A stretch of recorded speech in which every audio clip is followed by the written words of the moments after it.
আসসালামু আলাইকুম।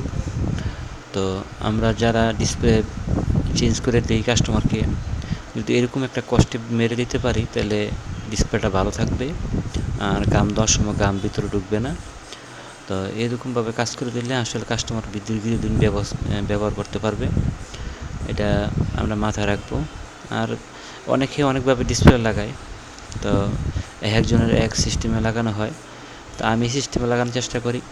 আগে সেটটা খোলার পর ভালো করে ক্লিন করার পর সেটটা, এরপরে ভালো করে ব্রাশ দিয়ে পরিষ্কার করার পর এরপর আমি ডিসপ্লেটা চেক দিই। চেক দেওয়ার পর আপনার যদি ঠিকঠাক থাকে তাহলে হয়তো মনে করেন যে আপনার ডিসপ্লে নেশনে একটা পাশনে একটা আমি কস্টেপ মেরে দিই, মানে পাতলা যে কস্টেপটা আমরা রেসিং কস্টেপটা আছে এটা মেরে দিলে বেশি যদি একটু গাম হয় তারপরও আপনার গামটা ডিসপ্লের ভিতরে যাবে না। তো ডিসপ্লের ভিতরে যদি কস্টেপ না দিয়ে যদি মেরে দিই তাহলে গাম বেশি গেলে হয়তো উল্টাপাল্টা কাজ করতে পারে, টাচ আলো বাইরে বাইরে করতে পারে বা অনেক সময় আলো চলে যায়, ডিসপ্লে কাজ করে না, বিভিন্ন সমস্যা হয়।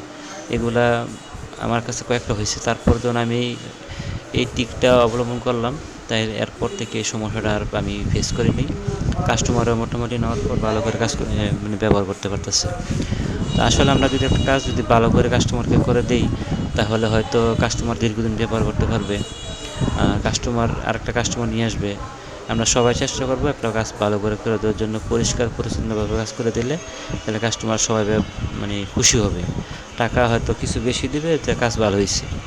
তো টাকাটা বড় কথা না, যদি কাজ ভালো করে দিয়ে হয়তো মনে করেন যে সবাই পছন্দ করবে যে না কাজটা ভালো হয়েছে, আরও দু একদিন কাস্টমার নিয়ে আসবে। তো আমরা চেষ্টা করবো সবাই ভালো করে কাজ করে দেওয়ার জন্য। আর বিশেষ করে আমার পেজে যদি দেখে থাকেন ভিডিওটা তাহলে একটা লাইক কমেন্ট করবেন, শেয়ার করবেন। আর যদি ইউটিউবে দেখে থাকেন তাহলে সাবস্ক্রাইব করবেন।